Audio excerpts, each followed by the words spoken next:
They don't have access to the licenses of Panini or products like, Michael Jordan from Upper Deck. They can't buy that stuff, right? Or they can't manufacture it, but they can buy it. And they could, sell it back in what's called a buyback. So it's a very creative way, in my opinion, for manufacturers to get around the licensing rules, right? So they could repack something to compete with the market and get it back out there. You also saw repacks are very popular in the breaker community. A lot of breakers do repacks, and there's a couple reasons why they do that. Number one reason that breakers do repacks is because a lot of times products that they break don't actually get paid for. A guy will do a chargeback and stick them with the product, or a guy doesn't pick up the product, or maybe the break doesn't fill, and then they take on a couple spots and they end up with products. So breakers have a lot of product that they need to move on. And it's an easy thing to repackage and sell to the community of people who are already their customers, right? Very, very common. Not that it's good, but that's another example of a repack and how it kind of came to be. Now, the most common repack, and the one that really drives me crazy, are what I refer to as the kitchen repacks, which means you're not a manufacturer, you're not a company or a business. You might be an LLC, right? But you're in your kitchen repacking products, and then you sell that. Now, here's my first concerns on repacks. Why are you repacking in the first place? You should always ask that. If any repacker, if you're working with a breaker and he says, "Hey, we got a repack product coming out," ask him why. Right? That's why I asked my breaker years ago, "Why are you doing a repack?" And he explained to me, "I have a bunch of product, people charge back, I have to get rid of it, this is how I sell it." Okay. But when you find that other collectors or we'll call them hobbyists are doing repacks, the number one reason, and in my opinion, the only reason these guys make repacks is because they know they can make more money than the value of the cards in the repack. Okay, let me just clarify this.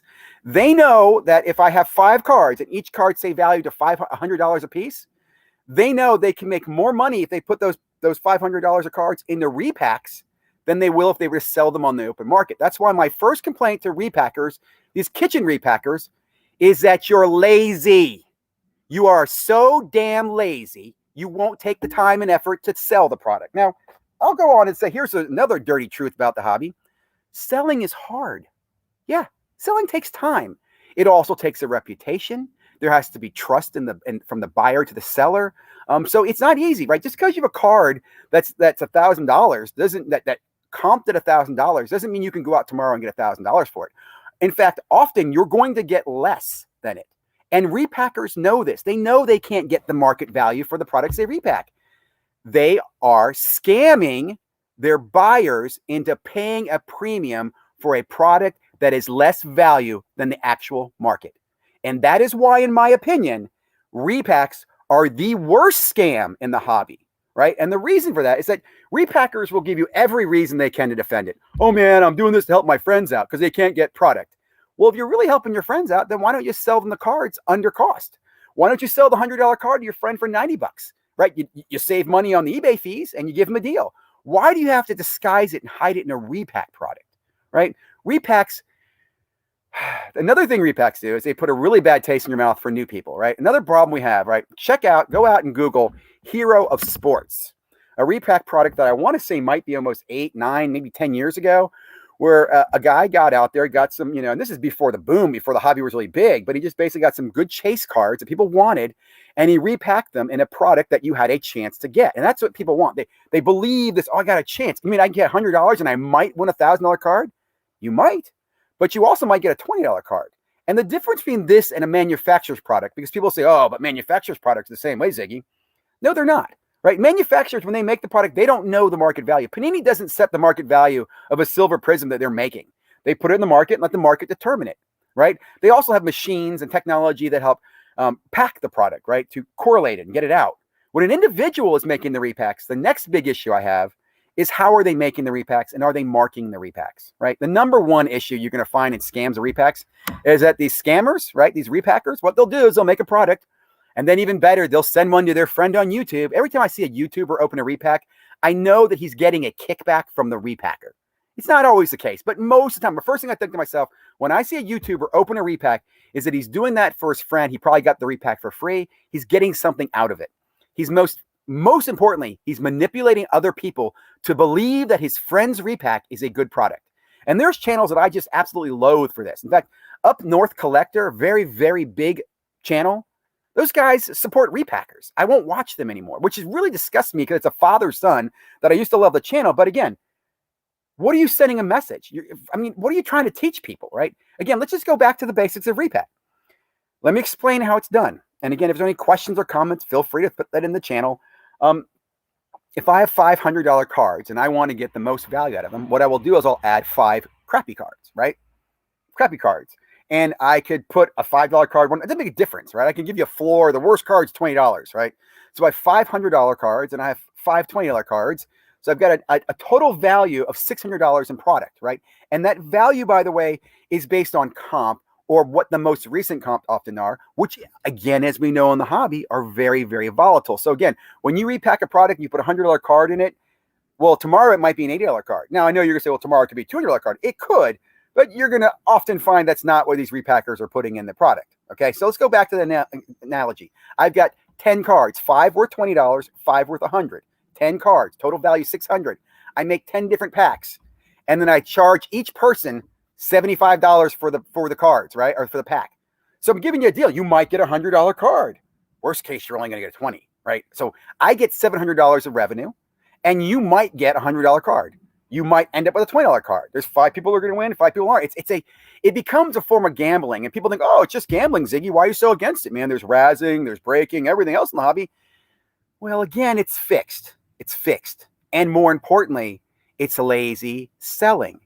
Why are you repacking in the first place? Why don't you just line the card and gamble it that way? Why don't you sell it on eBay? Put it in an auction? There's just so many other reasons. So I will simply say, repacks are lazy sellers who do not care about the hobby. They do not care about you as a person. And some of the insults I took from people, right, were, well, I know this guy. He's a good guy. I'd vouch for him. I buy singles from him all the time. His shipping's great. Do you buy repacks from him? Why don't you buy repacks from him? And just because a guy sells singles and just because a guy runs a break doesn't mean he's all legit, right? And I'll even say this too. Just because you're a repack doesn't mean you're a scammer, but it brings question and concern. So I always say, anytime a friend of mine starts repacking, I'm like, why? Why are you doing that?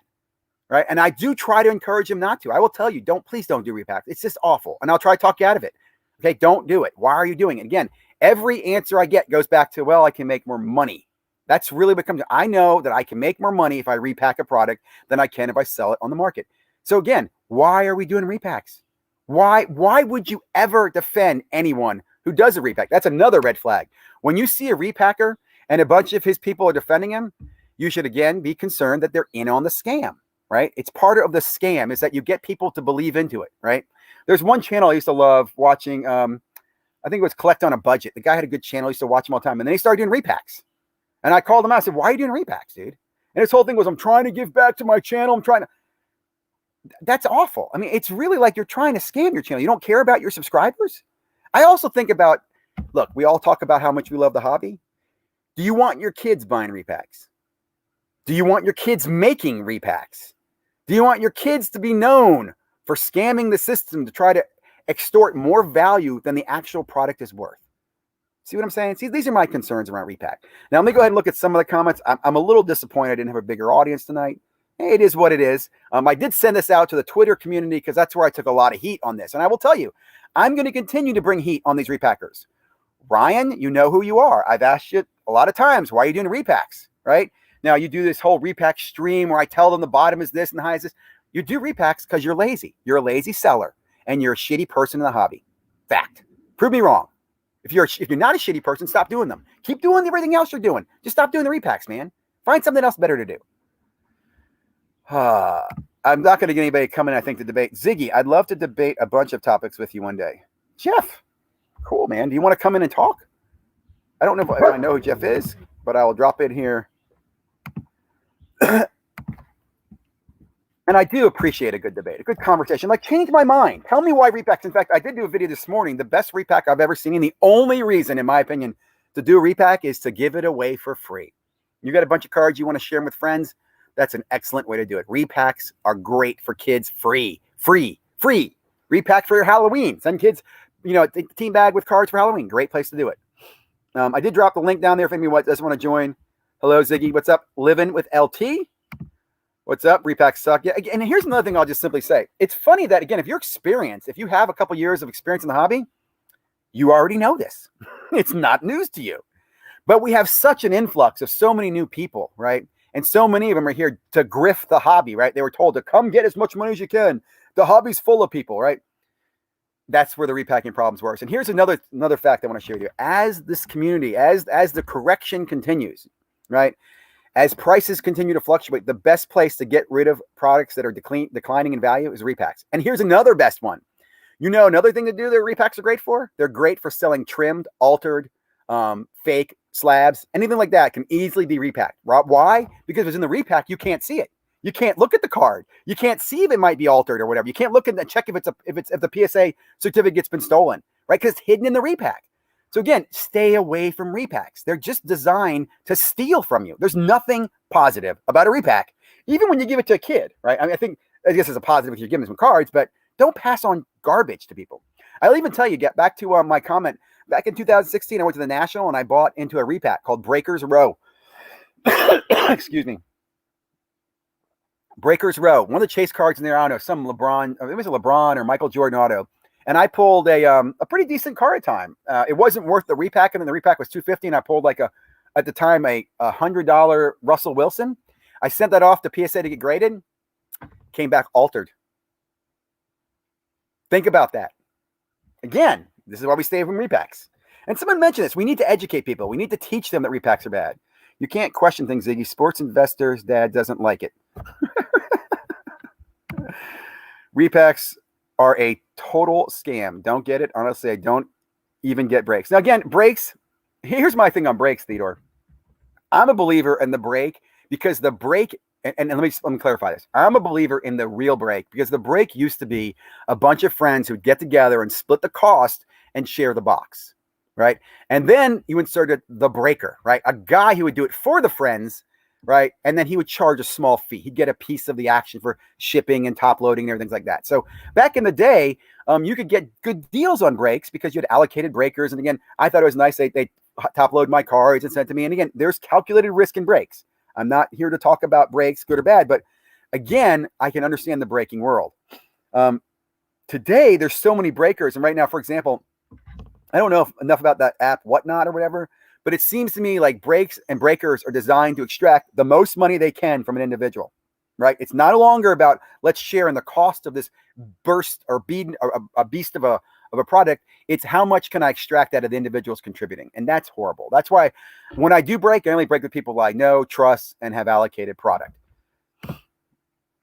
Vouch, I love that term. A guy goes bad, then they duck and cover. Yeah. Well, vouch, I understand the vouching, and it is part of the community of trust. Although I will say this, I think vouching outside Facebook is pretty much useless, right? If you vouch on Twitter or Instagram, anybody can set up an account on Instagram and Twitter in a day and erase it. Now, I know you say you can do the same thing in Facebook. The difference is Facebook, you can kind of see, is this a new account? Has the account been around? Does he have family? What's his Facebook account look like, right?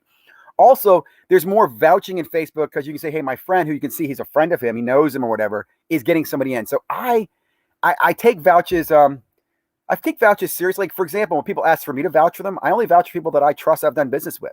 But I know people will vouch for me because I've always done great in my sales and businesses, right? So I understand the vouching, but I also say just because someone vouches doesn't mean that person's good, right? If 10 people come out and vouch for Ryan the grifter, yeah, Ryan the grifter, doesn't mean Ryan's a good person. It just means 10 people either believe Ryan or they're in on the grift, right? What the heck is that? It's my doggy there growling. What's up, Groody? I dropped it in the link twice. So there's the link twice. I mean, it's like the join. Boom, right there. You should be glad you're not going to the National Love Fest with Jeff Wilson, sports card investor dad, Sasha. They just want more subscribers. I don't know. I mean, subscribers, probably. I don't know. I don't have anything against Sasha T or Jeff. They do themselves. If they step out of line, I would be the first to say something about it. If I knew, I mean, don't get me wrong. I'm not defending them, but it is what it is. I do wish I was going to National just because I really wish I'd seen a lot of friends out there. I would have only gone. I had no interest in buying or selling cards. I only had interest in meeting people, interest in the VIP parties, interest in the events. That's the only thing I'd want to go for. Repacks can be done right, but it's rare. Again, Cardboard Fanatic, let me say this. Here's the problem with that, right? You can have a guy who does do a repack properly, right? He puts, like, for example, He has actual good value in the product. He correlates or collates and packs on video. He randoms the items. A good example, for example, is I know a breaker who sends the product to a third party and they create the repack and then they send it back to him. So that way he has no knowledge of what's in each box. But even those are bad because they're a bad example. You see what I'm saying? And this is a hard one. It's a fine line because people say, well, there are some good repacks.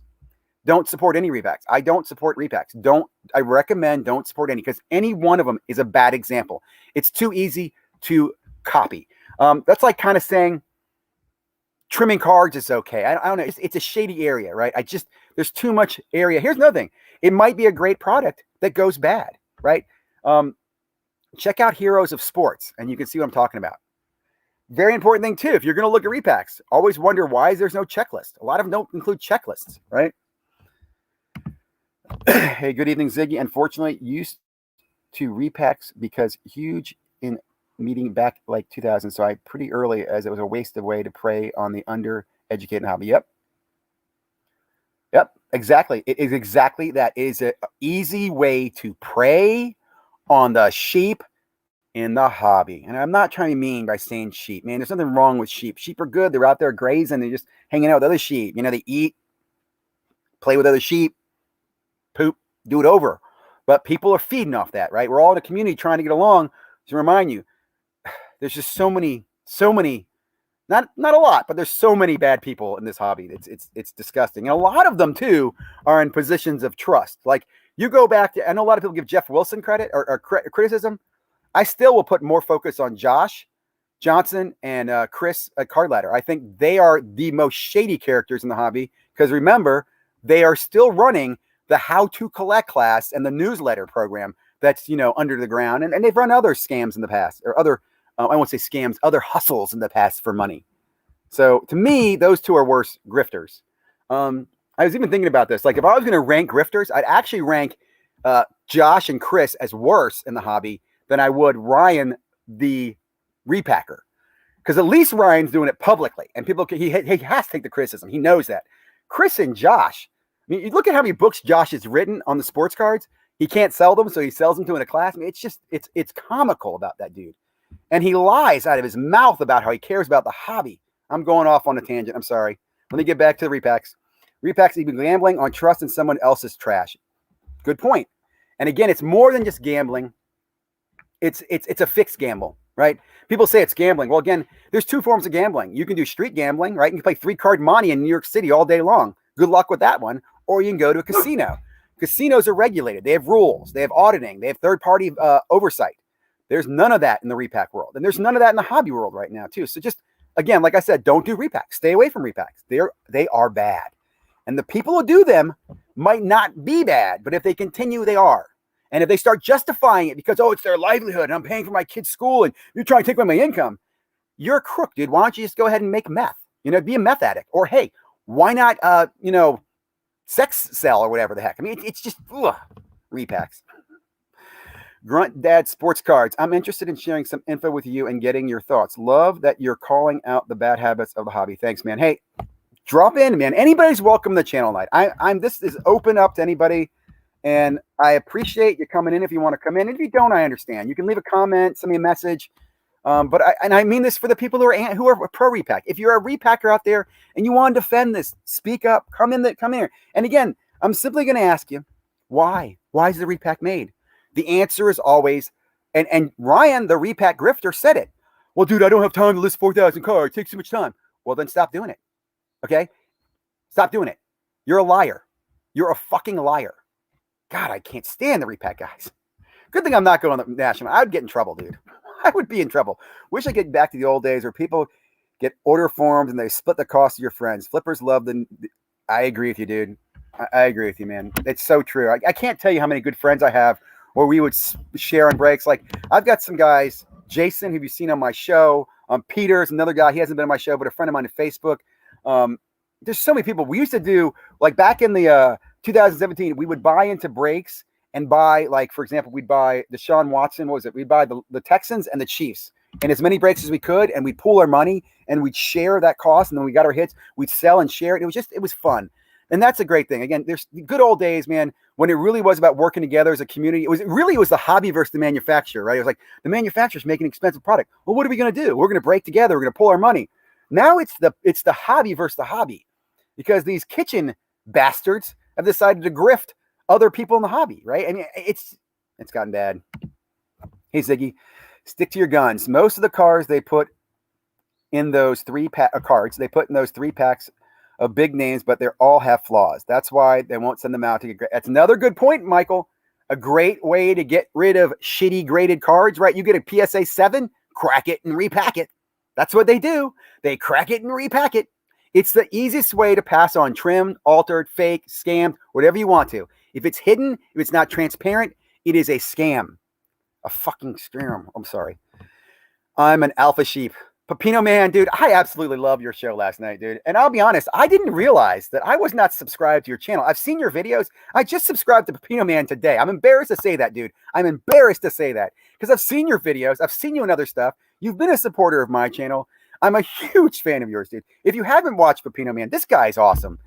You know what I love about you? You make me enjoy the hobby again. I laugh and I smile. Dude, today when you took out your freaking, your box cutting sword there, I just rolled on the fucking floor. I mean, that reminds me, Pepino Man, let's talk later on. I want to reach out to you. I just think you're a great guy in the hobby, man. I really appreciate you, dude. You're just awesome. Cards, repacks, stupid phone. Film crews.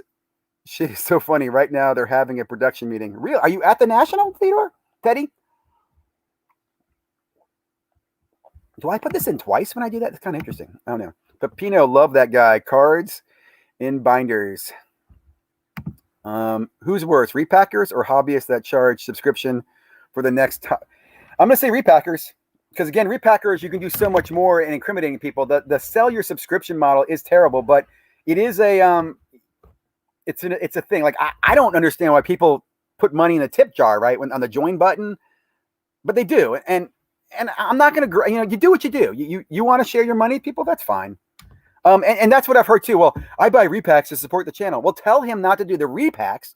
Tell him you'll support the channel some other way. Send him money instead of him repacking, right? So if a guy in your channel starts doing repack, just say, please do anything but repacking, right? Do a break. I'll support your break. I'll donate money, whatever it is, but just don't do repacking. But yeah, repackers are worse than hobbyists that charge for subscriptions and pattern. Yeah, definitely worse. Too many quick buck artists in the hobby. They will move on to the next thing. They will, but they're going to hang around for a while because there's still a lot of money in the hobby. I mean, a lot of money in the hobby. I mean, the hobby's still, it's got a good pulse. In fact, it's funny. This might be another reason why I've kind of leaned more to NFTs, right? There's less fraud in the NFT market. Although, I'm going to be dropping a video tomorrow night on potential manipulation in the NFT market space. So look for that as well. No, I just think Jeff Wilson and Sports Investor Dad probably have scripts. Who's Sports Investor Dad? Are you talking about sports? What's it called? Sports Card Invest? The young kid? Or when you say dad, are you talking about the personal finance dad? So I don't know which one you're talking about. And again, each guy has his own thing, right? Each guy has a hustle. Some of these guys really are here because they want to make a business in the sports cards. They want to have a subscription. They're either breaking. I mean, I'll be honest. I've got a really good following. I really appreciate all my subscribers, right? I've had some incredible growth. I've got lots of people who listen to me. Lots of people hate me. I could easily tomorrow start breaking, but it's not something I want to do. I just don't want to. I've said this before, and I'll say it again. I'm in the hobby because I enjoy the hobby. I will buy and sell on platforms. You can buy a card on your platform, or I'll sell it to you personally. And if I do sell it to you personally, you're never going to pay full price for me. I don't charge full price, right? I mean, my friends know that. So I enjoy the hobby. I just don't look to profit off it. That's just me. If other people want to, hey, that's fine. We need some infrastructure. Just be good at it, be kind. And customer assurance. I will tell you this. When the dust settles, right, in 2 years from now, I'll still be here, right? Many of you still will be here. And the hobby will still be here. Personal finance dad. It's funny. I'll tell you, I've talked to Dustin a lot. I like Dustin. I will say in the beginning, I'm like, what the hell is this guy doing? Like, he came out with personal finance dad, and then he just went all into cards. I'm like, well, where's the finance stuff? And I will say, I know he's taken some criticism over his run, but I also look like he's been on a journey of kind of exploration and learning, right? And he's done a lot of learning. And another thing I like about him, I mean, he's been honest about, hey, he's trying to build his channel out. He does a lot of his stuff for his kids.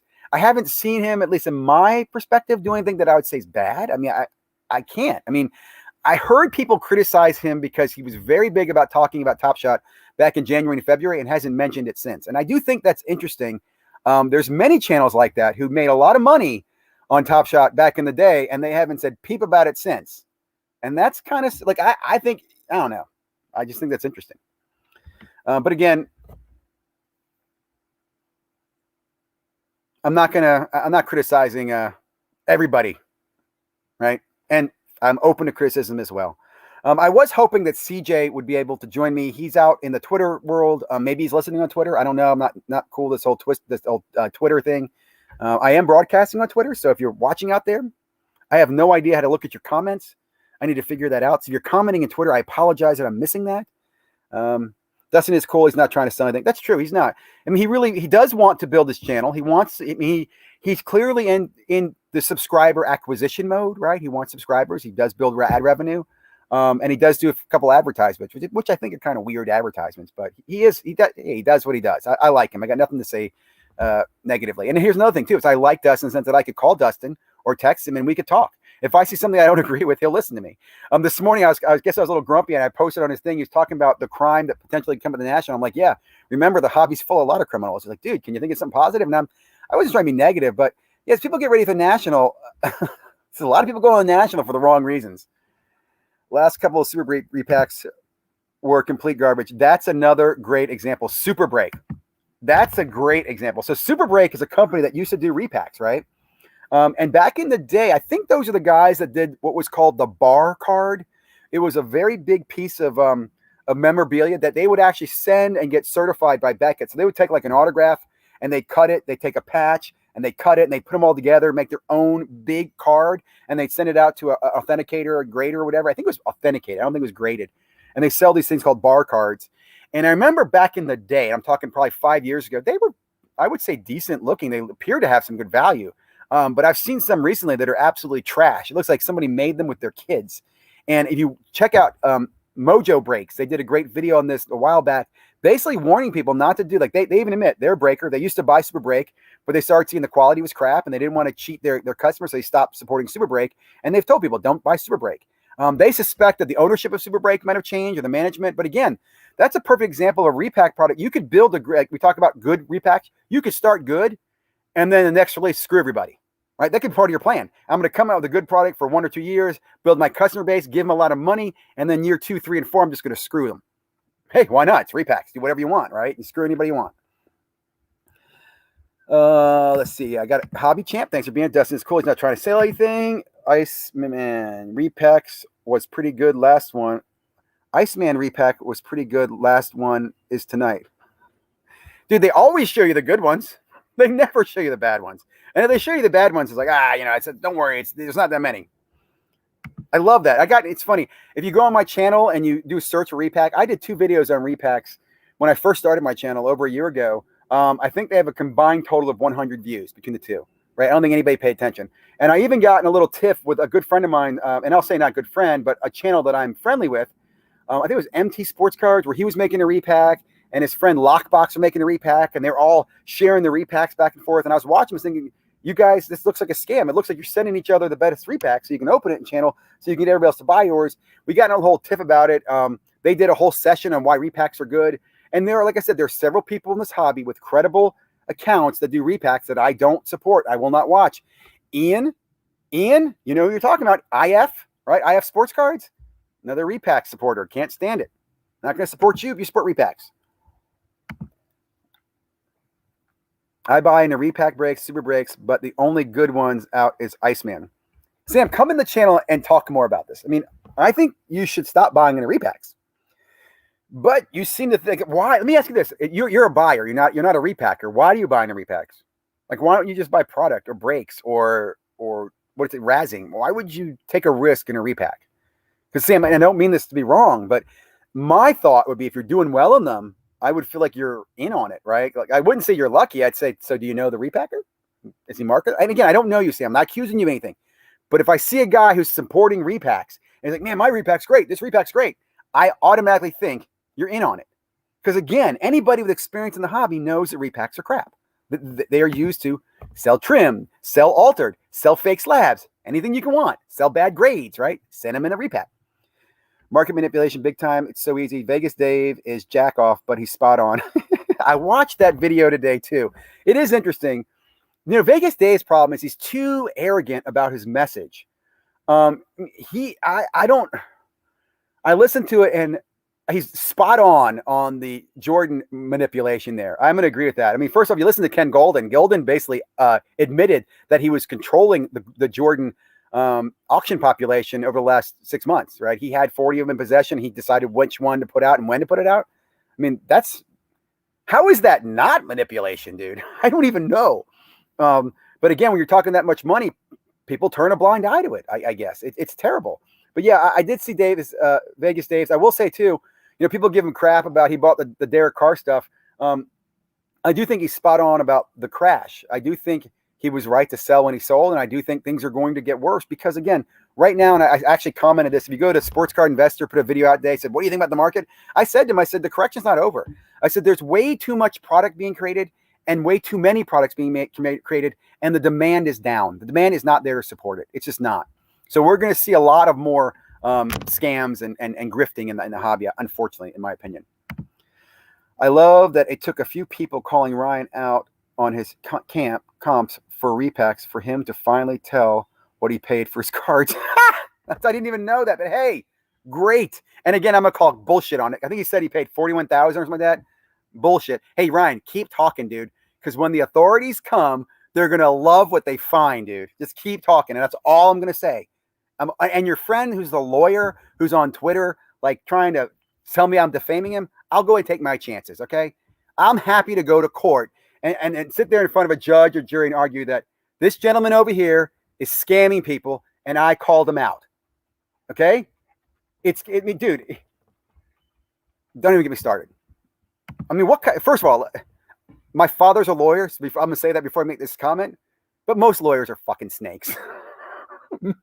51% in my opinion. Lawyers? Oh, no. The guy, I'll just stop right there. It's $100 to $200 a spot in Super Break. I don't like seeing slab stocks push Pokemon repacks to kids. Ooh, I didn't know that. I don't like that either. I didn't like that either, man. I have to talk to Aaron. I've sent a message. Aaron, don't do that. Just give the kids repack or Pokemon cards. I mean, they do so many good things. I'm surprised. And maybe I don't know enough about it, but that's interesting, Tom. That hurts me. And again, like I said, I know there's a lot of people who do it. I'm begging that when you guys listen to this video, you'll just simply do me a favor. Stop buying into them and stop supporting them and tell your friends you don't do it. You don't support it, right? I think we can change that in the market. It's an easy thing to change. And unfortunately, it's only going to get worse. Like I said, I buy into breaks every day. I do too, Sam. I love breaks. I do. You want to come in and talk? I'd love to know why you're buying at repacks. I have no issue with Razes because you know exactly what you're getting and you're just straight gambling. Much different than I agree. It's absolutely different because you're right. In a Raz, the card is sitting in front of you. You might not know the condition if it's a raw card, but you might know the lister or the group it's in, right? So a couple things there. And here's another point. When you line a card, and we're talking about lining cards, they basically are selling it at Facebook in a method of raffling. They're doing it at the value of the card too, right? I want to point that out.